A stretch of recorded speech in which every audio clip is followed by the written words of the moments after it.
All right, guys. Ian Anderson, Corey Merrill, Central Coast Disc Golf, for bringing you some more footage from the inaugural MVP Open, Corey. Yeah, it's kind of funny saying the inaugural MVP Open, as there has been a tournament here for close to the past 2 decades, but this year is the first year MVP has stepped up and really made their name part of this history. They've branded the entire event, and we are excited to bring you the chase card from the round 2 here at Maple Hill Golds.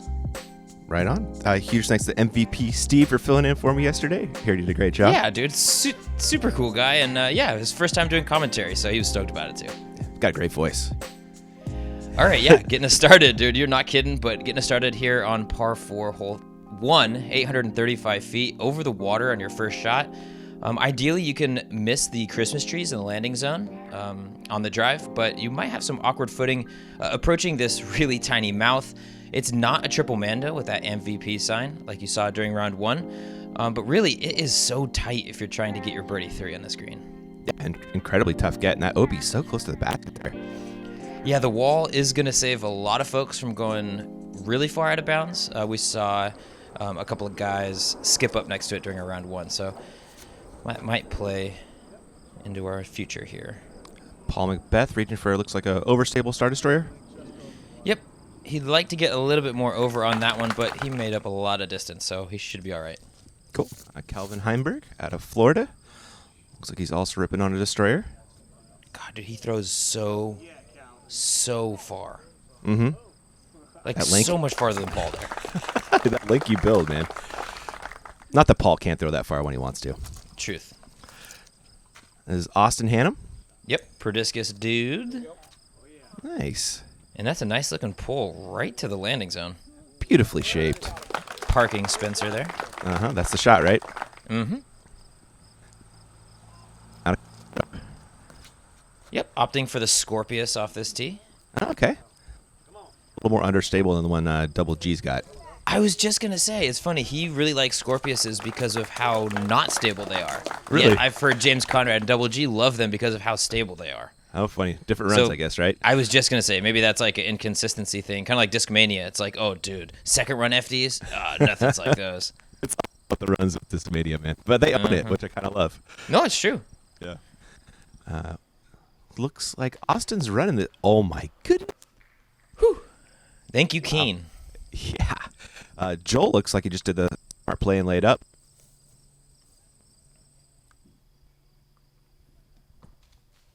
Yeah. Yeah, kicked the tree out of bounds. That was such a saucy little patent pending shot, too.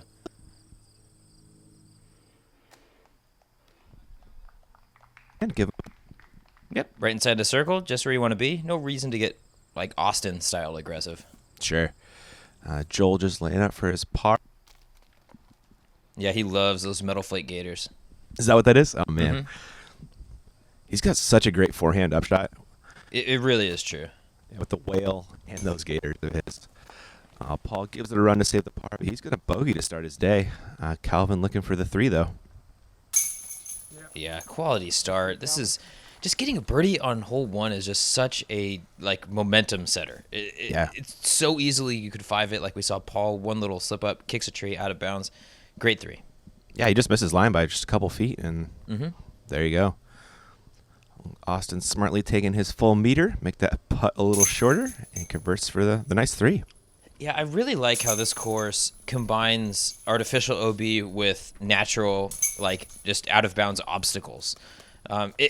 You wouldn't think of this as an OB-laden course, but there is legit out-of-bounds on most holes here. Really? Okay. We'll see how much that comes into play. Some delayed birdies right there. Paul with a little slip up with the bogue. Yep, 350 feet, plays slightly uphill the entire way, so it's going to play probably closer to that 400 mark. We're going to see rollers or a real, hard turnover, just like a force over more so with a stable fairway driver. Forehand is an option if you don't have either of those shots, but you are kind of forcing the issue here, throwing at the out of bounds. Yeah, seems like the roller is the really kind of the safe play here. Exactly. It's the safe play. It's probably the highest probability of getting it up towards the bucket. But when you can throw like Calvin, just zing it up there. Beautiful shot, Calvin. Austin, going to go back-to-back bird. Ooh, Do good things. Oh, Oh. that's great things because that wall is out of bounds. Yep. Joel? I'm worried about this one, too. Come on. Super good things. Both of them right there. Gotta love it.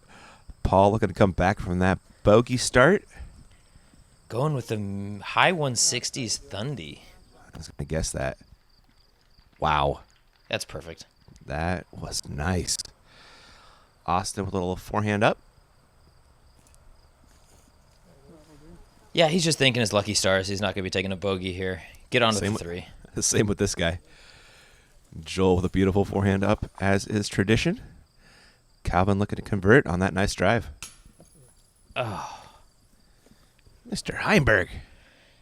It's so funny. He has like such a lackadaisical putt that when it goes in, it feels like, I don't know, it feels like a bonus or something. But then when it misses, it just feels like, oh man, you didn't even try there, bud. Yeah, his makes looked exactly the same. Yeah, It was funny. A couple par tap-ins here after Paul with the solo bird here, getting that stroke back he lost to the gang.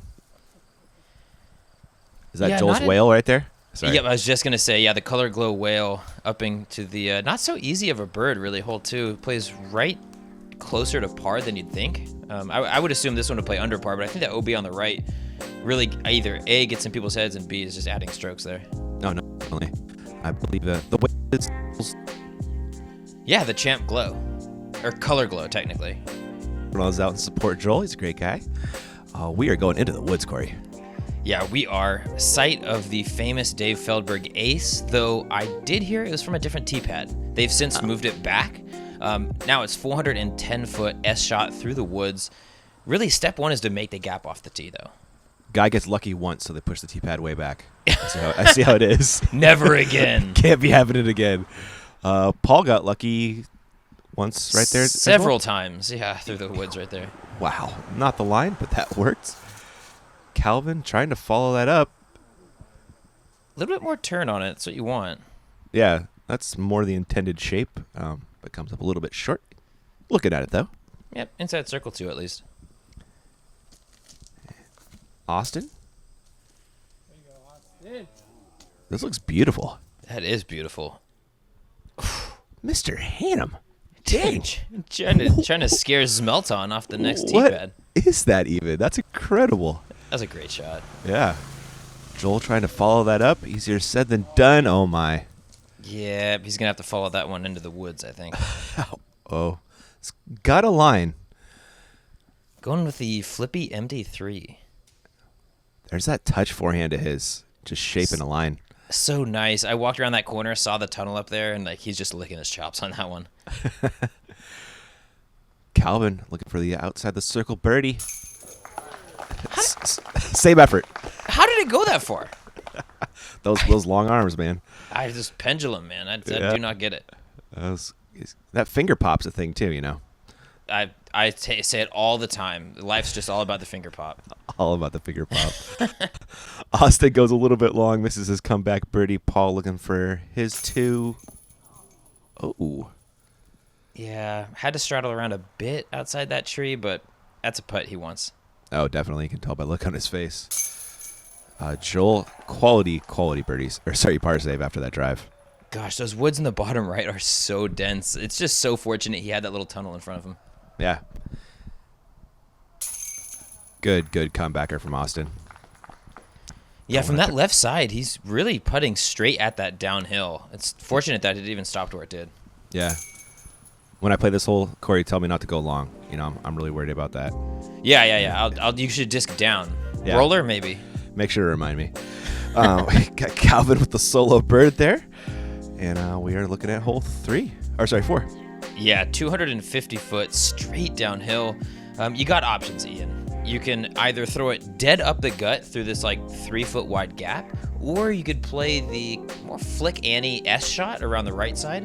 Whatever you do, though, you just want it to stop before that grip 6 wall because that is an out-of-bounds lake, maybe 25 foot back behind the pin. All right. Calvin, look like he was throwing it right at that tree, but instead it's perfect. We were trying to figure out. I was like, did you do that on purpose, or you just threw a little hyzer and it works? Austin. Kind of like a little baby flex from him. Yeah, it's going to filter down a little bit, but yeah, he's going to find himself in the trees on that left side, unfortunately. And there's Steve Dodge's wood collection over there. Firewood for days. It is. Looks like at least a cord over there. McBeast with a Nova. Yes, skips it down there. He's going to be outside the circle, but it's just tough to stick anything on this sloped green. Yeah.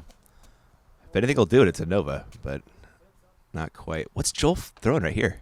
That's back to that flippy MD3 well. Huh, interesting. It worked out. I mean, sure. He definitely did not mean to throw a pure hyzer right there, but the tree kick, that's a play. Yeah, there you go. Austin looks to be just laying up for his par, which that'll work. Man, there are just a couple trees in this hole. Yeah, a couple hundred. Yep. Paul, can't convert for the 2. He's really happy. No, yeah, that's the celebratory slap, of course. You could tell. Calvin, that was a longer comebacker than I thought he had. I know, right? I mean, he's inside the circle, but uphill, that was a good little pump there. Yeah. Great hit again, though, for back-to-back birds, I believe. Yeah. Good bird there from Joel, too. Yeah. Getting him started. Yeah, Calvin with a 3 down through 4 start. That's good stuff. Really. Joel with the Woods appropriate shirt. He's not getting shot out here. No. Oh, no. Still, to this day, don't understand why disc golf gear is so bright, yet there's like a respect and don't be seen attitude in disc golf. It boggles my mind. I like it, though, man. I like it. There's Paul cleaning up a very unhappy par. Calvin, like you said, 3 down. That's doing things out here at Maple Hill. Hey guys, I'm Spencer with MVP, and I'm out at the course today to talk to you guys about the long-awaited Neutron Deflector. The Neutron Deflector is an extremely overstable mid-range, able to stand up to any headwind and any power. No matter the shot, count on the deflector's ability to fight out of a turn in order to flex and shape your line to get you to the basket.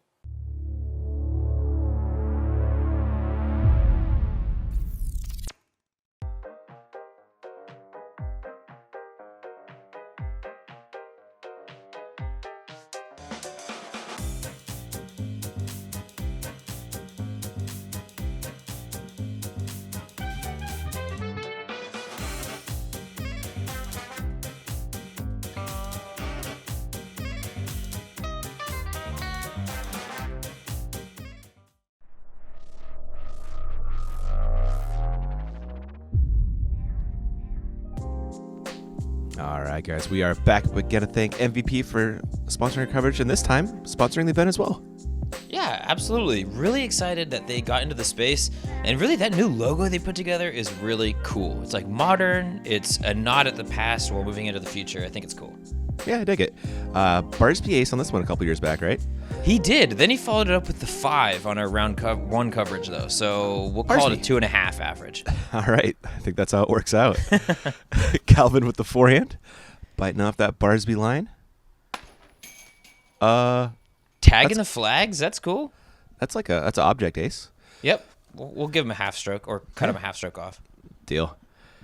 Joel, that ridiculous forehand of his goes a little long. Got a circle's edge putt at this elevated basket. And McBeast with a Nova.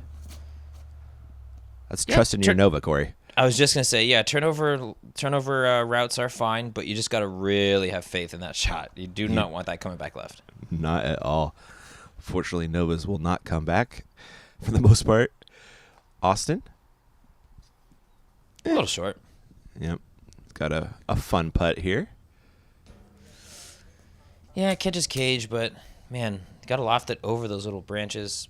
Not the ideal spot on this green. No. Paul with not the ideal look either. Oh, well, I was worried about that one for a second. Yeah, he definitely was trying to talk himself into running it and then came up with that. Yeah. Good hit. Joel. Had a babe. Shirt plays.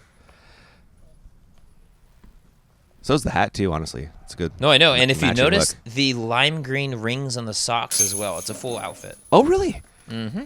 Wow, that's a multiplier. Yep. Yeah. Yep. Paul with another disappointing par. Calvin hits the flag, drops in the bird. Calvin on fire. He Take is it. 4 through 5. Let's keep it going, big dog. Shout out to Though, those. to be fair, these next 2 holes are probably the hardest holes in the course. Okay. Well, he's got a good score going in, so Yep. shouldn't be sweating it too hard. There is that 4 down through 5. It's doing things. Nice birdie from Joel getting on track. And we are going to be looking at hole 6. Yeah, 375 feet. This hole plays just about spot on as a 4 average. It is so nasty. Tunnel shot all the way down, and then it breaks slightly to the right, where you're treated with this 10-foot wide tunnel with OB on the right side. Should be noted, the OB is on the left side as well with that water. Doesn't really come across your mind, but then you throw a disc down there, and it's sitting in a lake. Really? All right. Calvin? Uh-oh. Is that leaking right? It was. It just appeared onto the inbounds. No one's really sure how that happened, but we'll take it. All righty. Joel? That's so good. Like, Wow. this hole is not as easy as that shot just made it look. Oh, no, not at all. Paul playing the hyzer flip, something understable. He's got to look. Yeah, old McPro Rock 3 probably. Mm-hmm. Austin going forehand. I'm worried about this one, Corey. The trees have giveth today. It has been real nice so far between this and hole 2. Austin, that's throwing the it par. Yeah. Calvin's got that putt working. Oh my gosh! That is just not chill.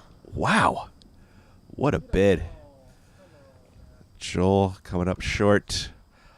Paul with the last chance at a 2 here.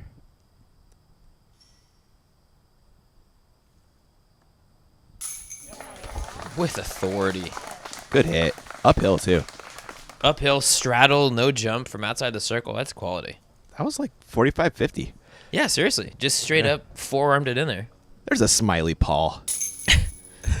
Oh, and there's a frowny Austin. Oh, man. The unintentional not layup kind of slid on those wood chips a little bit. Mm-hmm. A little bit of lapse in concentration, and that's how you bogue.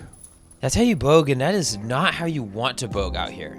If you're going to bogey, it should be because of a rough line and a tree kick. Like, you can't throw away strokes like that on a course like this. No, that is a very true statement. Hole 7 doesn't look to be getting much easier, Corey. No, kind of a 1-2 punch with hole 6. Hole 6 being 375 foot downhill and to the right. Hole 7, 370 foot uphill and slightly to the left. If you can peer the gap and get something to hyzer out a bit to the left side of the basket, you're looking at maybe a 35 to 40 footer. That's pretty much at best. Otherwise, just throw it straight at the bin. All right, looks like Paul is going. Is that CVC T-Bird? It's one of them. I don't know if it's the exact one. What? Yeah. Yeah. That was something right there. I want to put that one up against Dollar's Deuce on 9 as like the best possible like way to play the hole this tournament. I just piped it. Oh, Joel's leaking right. He's catching trees early. Oh, man. That's going to be a struggle. Austin trying to come back from that bogey. And does. Oh, yeah. Great drive. That's great. Good jukes, Mo. Was that Mo right there? That's Mo. Oh, I love it. He was on Barry Schultz's card first round. Dude, he's like, I got a fist bump from Barry. It's over, man. I'm done. It's complete. Love it, dude. Mo's such a great guy. He's our ESPN mole for those not in the know. Mm-hmm. He said he was beating Barry through like 6 or 7 holes, too. He's like, I'm beating Barry Schultz. Oh, I would have left after that. Right? I walked off. There's a whale upshot from Joel. Hopefully he can make that comebacker. Austin with the 2 look. Putt just a little bit off right now from Austin. Hopefully he can get it going soon. And that was Calvin coming back. He's going to take a 4. Joel looking for the 3 save. A 4 save. Oh, was it? Oh, thank you. Yeah, he did hit that second tree early as well. or the second Gotcha. shot tree. Austin cleaning up his par. And Paul, he's still chilling somewhere. Yeah, he refuses to pick up his disc. I don't blame him. It's too close. Yeah, it should be Austin giving him the big league treatment. Kick a little dirt on it. Can't find Yep. it. It's Oh, clear. it is the CVC signed disc. It is. It's a Metal Flake T-Bird 3. Mm-hmm. Paul threw just beautifully. Paul getting back down. He's just one back at Calvin now. He's 9 down, and we're on to hole 8. Just ace runs all day. Oh, yeah. This was aced at this point 2 times before our card stepped up to it, so we are planning on 3. Austin says as we're stepping up, hey, let's put on a show for these guys. That's my man right there. I know. This has got to be one of the better seats in disc golf, too. I would say it's up there with Ledgestone, but at the end of the day, you're sitting in the woods here compared to like a funky city park in Lake Eureka. But this can't be a better spot to watch some disc golf is behind this wall. Totally agree. You're almost guaranteed to catch at least one ace a day. Yep. Looks like Paul leaked a little bit left. Austin's leaking a little bit right. Oh, yeah. Yep, he's going to find that out of bounds. Definitely not what you want on a pretty easy hole relative to all the other ones here. Calvin with a shot. So pretty. Casey Rock just dead straight. Is that what that was? Oh, man. And Joel? Firebird? Yep, just a stable Firebird right at the pin. Oh. Or at the tree. Man, those trees will get you, won't they? They will. I mean, if you hit them at all, it's not going to be fun. The water's right there. Sure is. And Joel, with the whale forehand up. It's just an auto par whenever he throws that thing for an upshot. I know, right? Yeah. Ooh, Paul. I thought that thing was going to be steaming by the basket, honestly. It looked high, didn't it? It lit. I was like, oh my God, and then I pulled it back and it stuck. Yep, there it was. Joel looking to clean up that par. Spencer films in the back. Oh, no. Man, I jinxed him really hard right there. Dude, you so jinxed him. Yeah. And it's so unfortunate, too, because that bogey on 7 was his first bogey of the event, followed by a double bogey. Double bogey on 8. Such a backbreaker. That was his first bogey? Yeah, he got through that whole course bogey-free, and then the first 6 holes today bogey-free as well. Wow. That is really impressive. Mm-hmm. Calvin with the absolute drop in 2. Here's a 4 from Austin. And Joel with a really sad 5. Yeah, not what you're looking for, especially when you got hole 9 coming up, which is just an absolute bear of a hole that, let's be honest, you're not birdieing. Very, very true. Unless your name's Matt Dalla. That's true, unless you have a thumber that like cuts through every tree, rolls 50 feet down there, and then you can a 100-footer. Yeah. So you said Paul was pretty close to him yesterday? Paul was pretty close to Dollar? his drive? Yeah. I didn't see Paul yesterday. I didn't? Okay. Like round 1? Uh-huh. Oh, no, I didn't see him at all. Was that on the live? Oh, somebody told me Paul was pretty... Yeah, Paul was down there too. Oh, I believe it. Hey, well, I mean, you could get down there. That's great. You still have to hit a 100-footer. Yeah, this is true. Onto an island. Yeah. Good luck.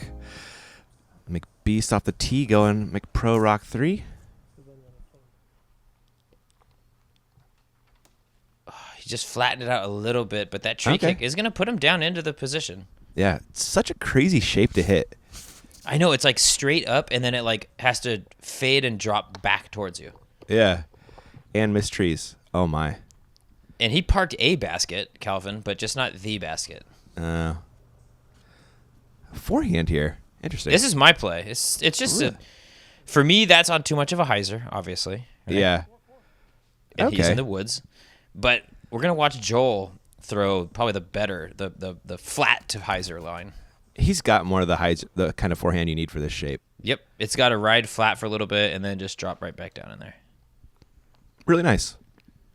Yeah, I was having pretty good success on this hole. See, he did park a basket. Yeah, you're not lying. I was having pretty good success with the sidearm. Obviously, though, there's just nothing you could do to it with the sidearm. No, definitely not. So that was Calvin just laying up. He's going to be taking a 4 at best. Paul's second shot, giving it a go for the 2. Ooh, he's going to be in Sexton land. We saw Sexton have a putt for 3 out of there yesterday. Mm-hmm. There's a whale up shot from Joel. Ooh, leaking a little long. It did. I guess that's the miss if you don't want to come up short in that creek. Speaking of yeah, coming up short in the creek. Dang. Calvin's third. He was running that. Yeah, he wanted that one too. So Austin for the 4. Great cleanup over the leading edge banner. Quality stuff. Way to stop the bleeding there. Tourniquet mode activated. McBeth coming back for the par. That's the putt that Sexton missed yesterday. Paul able to convert today. That was a heater from Paul. It was. He just smoked it in there. Yeah. Joel coming back for his par. Solid work. Yeah, like you said, that's the miss to make, though. Him and Paul both erring on the long side, but even having a chance at 3 is what's important. Yeah, definitely. Not losing hardly any strokes with a 3. As Calvin walks off, check out that. I feel like that's probably pretty normal scores for that hole.